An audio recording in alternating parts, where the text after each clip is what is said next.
Gagawa-gawa sila ng mali. Si Sara nagbanta. Pagkatapos ayaw maimbestiga. Harassment ang tawag nila.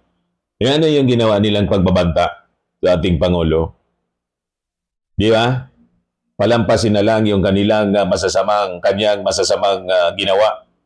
Kasi pag inimbestiga, sinobpena, mga kababayan yung mga dokumento, ang tawag nila harassment. Ganon ka-entitled mga kababayan yung mga Duterte. Pwede na nilang gawing lahat, pati yung AJK. Pero pag inimbestiga, kidnapping na, harassment na. Saan ka pulutin na ganyan mga kababayan ng mga argumento? Nagpapabiktim na, sila na yung hinaharas.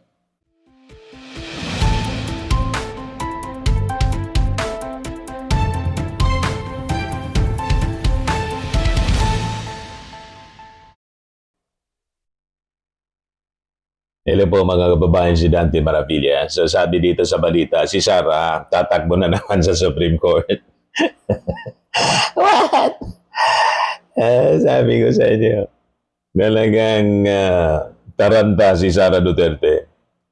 Tama yung ating mga analysis, discussion. Napaka lakas ng kaso laban kay Sara Duterte. Kaya kahit may may 16 na magagaling na mga abogado, battery of lawyers, naduwag mga kababayan, pati si Sara, naduwag na humarap. Puro palusot lang ang ginagawa. Hindi nila kayang i-engage ang mga ebidensya. Kaya technicalities na naman siguro yung plano. At yung mga dalawang abogado ni Sara, nagpa-press con kahapon, si Atty. Sison saka si Michael Pua. Na imbis sagutin sa harap ng congressional hearing ng Justice Panel, pinili nila na magpa-press con para i-accuse yung panel na unconstitutional niya. Yung ginagawa na ninyo, unconstitutional, kasi nagkakanda kayo ng mini trial. Nagakuha ng palusot na naman mga kababayan para makaiwas. Ayan ang sabi dito sa balita ng Philippine Star. Sara Duterte camp eyeing to take impeachment to Supreme Court anyo. Yan Katigan ulit kaya sila ng Supreme Court? Vice President Sara Duterte's defense team signaled Wednesday it is open to challenging the House impeachment proceedings before the Supreme Court as it insists the Justice Panel's decision to issue subpoenas in compel witness testimony an unconstitutional exercise of power. Yan yung sabi ni Michael Pua sa Atty. Sison sa press con kahapon mga kababayan. So sabi dito sa balita, lawyer Michael Pua, who is a spokesperson in himself, part of Duterte's team of lawyers, said a Supreme Court petition is always a possibility. Though he declined to say when or whether they would file one. Kasi pati si Michael Pua, mga kababayan, may dumi ang kamay. Kasama siya doon sa opisina ng Office of the Vice President. Dapat nga witness siya, mga kababayan. Pero sinama sa defense team ni Sara Duterte, non-reading mga kababayan ng Congress, ni panel member Terry Ridon, pamamaraan para hindi maipatawag as witness mga kababayan. Kasi maraming alam itong si Michael Pua. Remember? Kasama siya sa inimbestiga ng Committee on Good Governance ni Joel Chua. Hindi po hindi makasagot ng diretso, puro pag-iwas. Iwas pusit. Yun ang mga ginagawa nila. Pag ang tao po guilty, iiwas siyempre. Tama? Ganon lang yun. Kasi pag hindi ka guilty, engage mo ng harap-harapan. So sabi dito, yet Poa himself said he would comply with the subpoena the committee issued for his testimony today as former spokesperson of the Department of Education under Duterte's leadership. Sabi niya, our job as lawyers is to protect the client in the rights of the client against harassment in all of these kinds of things. Harassment? Walang harassment, mga kababayan. False accusation. Mahilig sila na mag-akusa ng kung ano-ano. Tinatanong lang, harassment na. Di ba? Kahit yung SDO, si Acosta, nanginginig siya para palabasin na iniipit, inaharas. Walang harassment. Kaya sabi ni Jinky Luistro, bakit kanya nanginginig? Bakit kanya natatakot? Hindi naman niya ako nagtataas ng boses. Nagsisinungaling kasi. Ano? Sa Costa, ano po ba ang nararamdaman nyo? Of course, I'm concerned about you. Ano po yun? Nanginginig po, ma'am. Nanginginig siya. Hindi man tinatanong lang. Sa nanginginig, ano pong nararamdaman nyo? Hindi naman po ako sumisigaw. Kasi po, Mahilig sila gumawa-gawa ng kwento. Harassment daw. Si Pukoy Villamin, Ah, si Grace Piatos po. Kasi Grace po, Piatos. si Sir La Chica po ang nasa ground po. Siya po ang nagpipirma. Nag-base na lang po ako sa sinaol. Binalik niya sa akin na acknowledgement receipt po, ma'am. Pero ma'am, I hope Tawag pa sa kanya, ma'am. Kung sinasabi niyong ginawa ni Colonel Chica, yun po'y trabaho niyo as a special dispersing officer. Yes, ma'am. Pero may utos po ang aking boss, ma'am. Boss niya si Sarah. Kay Sir La Chica, ma'am. Ngayon mga statement na gano'n ni Michael Poa na harassment. Walang harassment. Para yung akusasyon nila, mga kababayan sa ating gobyerno, sa ating Pangulo, na kidnapping, kinidnap daw si Digong. False accusation. Walang kidnapping kay Digong. Dito din, walang harassment na ginagawa yung Congress. Tinatanong sila, dapat sagutin nila ng maayos. Tama? Kasi yung nakataya dito, yung pundo ng bayan. Yung pagtatanong sa kanila, mga kababayan, tinatrato nila ng harassment. Ayan, ang hilig nilang gumawa-gawa ng kwento. Our job as lawyers is to protect the clients in the rights of the clients against harassment in all of these kinds of things. And right now, what we are saying is that it's always a possibility. Poa said at the press conference, when asked about the possibility that challenged the proceedings before the High Court.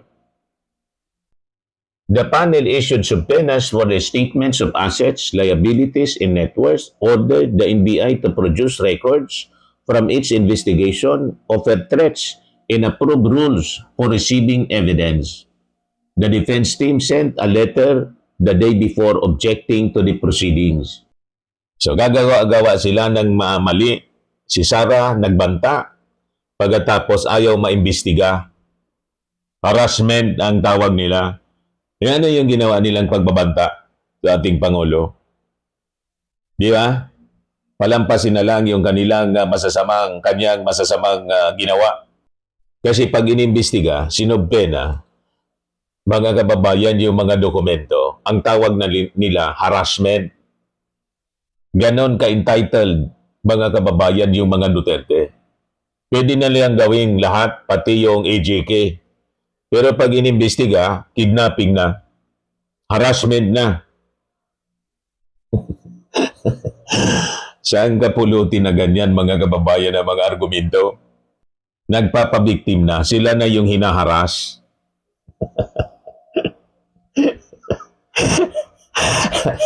Yung mali na yung ating gobyerno na nag-iimbestiga. Di ba, mga kababayan? Tapos, sabi, ang constitutional daw, ang ginagawa ng Congress, yung authority to investigate sa isang impeachment case at mag-file ng impeachment. Sa Congress po yon. Di ba? Napakalinaw. Yan ang sabi dito, constitutionally, the House has the exclusive power to initiate impeachment.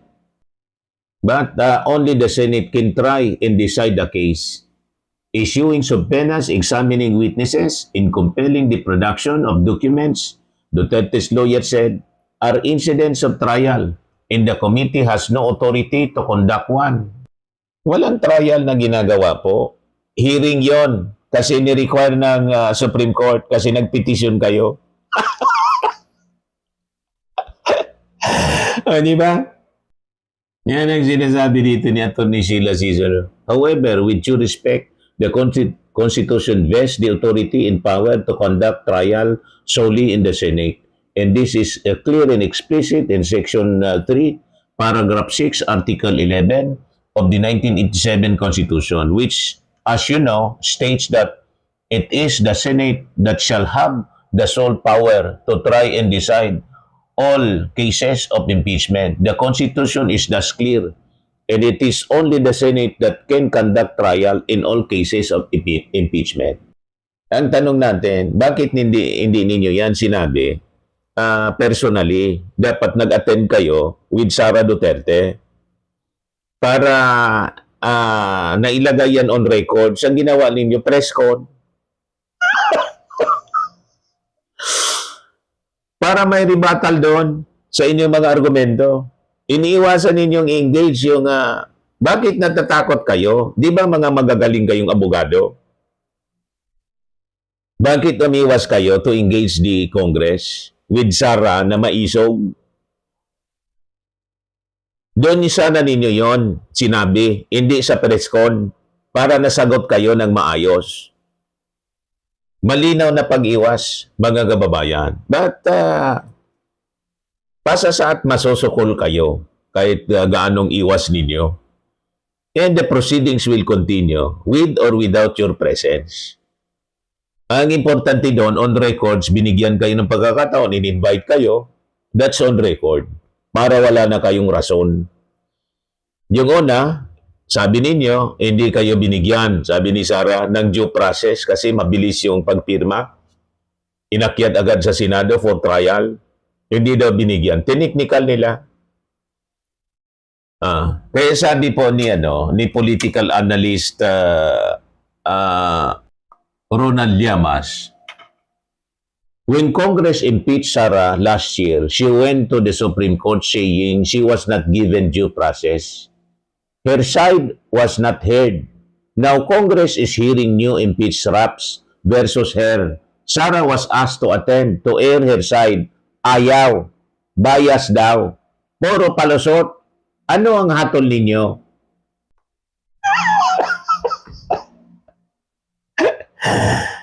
Tama. Malinaw. Puro palusot. Binibigyan ng due process. Yung mismong hearing na ginagawa sa Justice Committee panel, mga kababayan, is giving Sara the due process.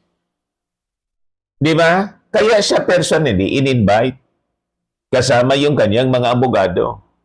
Pero siyempre, ang tatanungin mismo siya yung respondent Yung abogado mag-assist lang. Yun ang base sa rules.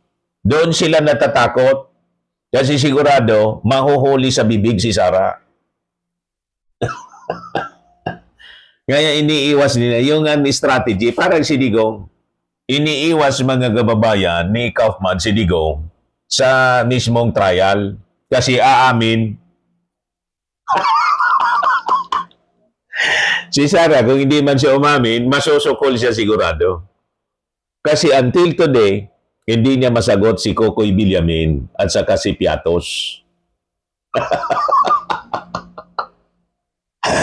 At yung pagbabanta niya, mga kababayan, paano niya yun babaliktarin na no joke, no joke?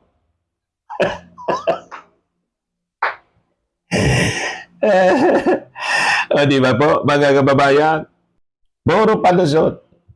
At tatakbo, sabi, ang indication, tatakbo uli, pasasaklolo sa Supreme Court si Sara Duterte. Pero may magandang analysis dito. Si former Dean Mel Santamaria, mga kababayan.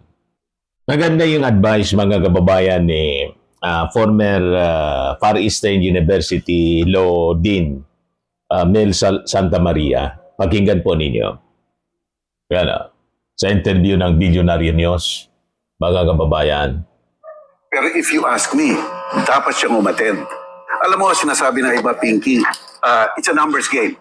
So parang sigurado namang matatalo Si sila Pinky, at iaakit with yan yung sa ating nag-interview. Korte Suprema. Pero what's the reason? What's the purpose? Anong halaga ng pag-attend niya? Tatlong bagay. Okay. Legal, PR, at practical. Yung legal, kung hindi ka attend at magpa-participate, anong kay mo para umakyat? Sasabihin ng Korte Correct. Suprema, ano sinasabi mo? Hindi ka naman umattend eh. Correct. Bakit mo sinasabing walang due process? Because there are two kinds of due process, substantial and procedural. Sa procedural pa lang, hindi ka na umattend. So hihina ang kanyang laban sa Korte Suprema. Hihina yung laban niya sa Korte Suprema. Kasi sabi niya, walang due process. Ngayon, binibigyan ng due process, hindi siya nag-attend.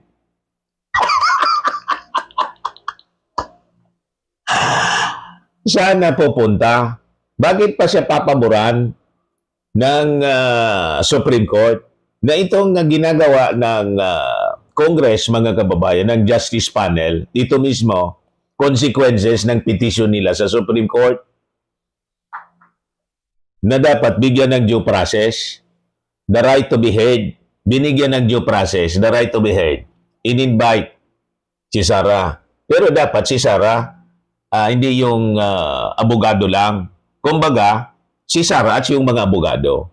Pero hindi basta pwedeng magsalita yung mga abogado. Ang mga abogado, mag-assist lang kay Sara Duterte para walang self-incrimination. Ang magsasalita mismo, mga kababayan, si Sara mismo. Takot na takot, mga kababayan, humarap. Kasi kahit may assistance ng abogado, si Sara Duterte, kung ang sinasabi niya kasinungalingang, mabubuko at mabubuko, kaya umiiwas siya. PR. Well, basta umattend siya doon, he is talking to the people. At he could maintain that, that angle of, this is just a political persecution on me. Pwede niya talagang i-continue yung narrative na yon. Yan yung PR side. Pero yung practical side, remember, this is a dress rehearsal sa Senate. Dito nyo makikita yung mga witnesses na ipepresent rin sa Senate. But at a lower stake environment. So pwede siya mag-liberal ng konti siya. Kahit ano, pwede niyang gawin. Pwede siya maging uncautious sa pag-attend niya dyan. At makikita niya ngayon kung anong kakulangan nila at kung ano ang kalakasan nila. Pero kung hindi siya attend doon, if you will not take the risk, walang mangyayari. So, legal, practical, at saka PR, iyon ang advantage niya. No? Kaya pag mahirap na paboran na siya, kahit marami sa mga nandun, mahalata na. Karamihan sa mga justices, appointee ni Digong, mahalata na masyado. Sana anya lulugar. Di ba? Kaya ginagawa yung hearing ng Congress purposely to comply with the Supreme Court ruling dahil sa konsekwensya yon ng petition nila. Di ba po? Ito pa, pakinggan ninyo, mga kababayan. Hindi pwede yun. Kasi ang clarificatory question on a personal note, maaaring hindi alam ng abogado. Yan dapat Kaya daw natin mag-attend talaga si Sara. Investigation, even in the fiscal level, may mga clarificatory question ng kabilang parte na binibigay mo lang sa fiscal at tinatanong mo yung respondent. Kaya hindi po pwede yung ad cautelam na yun lang nag-submit sila ng ad cautelam. may mga clarificatory questions na kailangan si Sara mismo ang sumagot with the assistance siyempre ng kanyang abogado na di kampanaryo, hindi lang di kampanilya, di kampanaryo. Kaya lang lumalabas ngayon yung kanyang mga abogado di kampanaryo, tiling-tiling na lang uli. Hindi man umarap.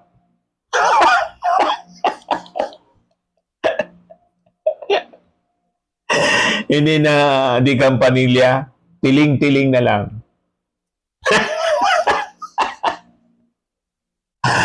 Bumaba yung respeto ng publiko. Kahit yung nadismaya si Rufus Rodriguez na ang reading natin, pabor nga sa kanila palagi.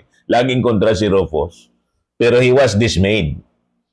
Mga kababayan, sa mga actions na ginawa ng kanilang abogado at hindi pag-attend ni Sara Duterte at yung mismong sagot na non-answer ad cautelam na hindi man sinagot yung 6 na articles of impeachment. 6 na articles of impeachment po, 16 na abogado, ni isa walang sinagot. So ang tanong natin, ano yung pakinabang ng kanyang abogado? Anong ginawa? Napakarami nila, ni isa walang sinagot. Kung ano-anong mga technicalities yung sinasabi, mga kababayan, hindi sinagot yung mismong mga puntos na nakapalaman doon sa articles of impeachment. Ituloy natin.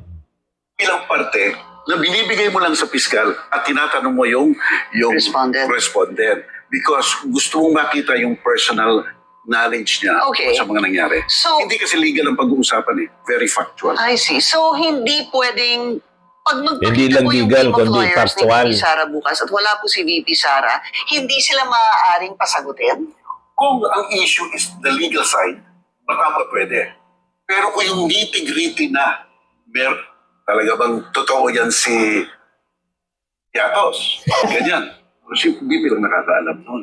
Diba? Kung doon si Piatos. Ang mga abogado, well, in a way, parang hearsay na yun. Diba?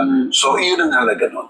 If VP Sara doesn't show Yes, sabi ng mga netizens, guilty kasi as charged.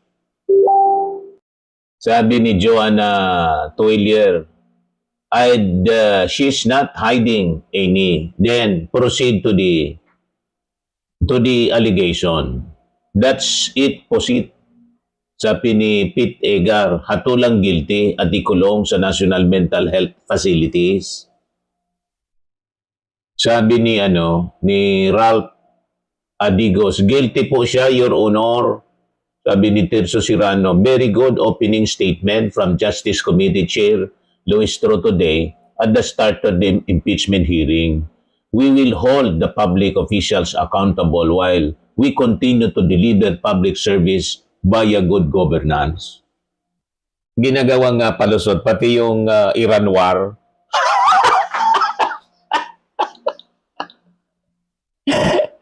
Para hindi sagutin yung mga akusasyon, yung pagbabanta at paglustay ng confidential funds, ginamit pati yung krisis na shield. Puro palusot, mga kababayan.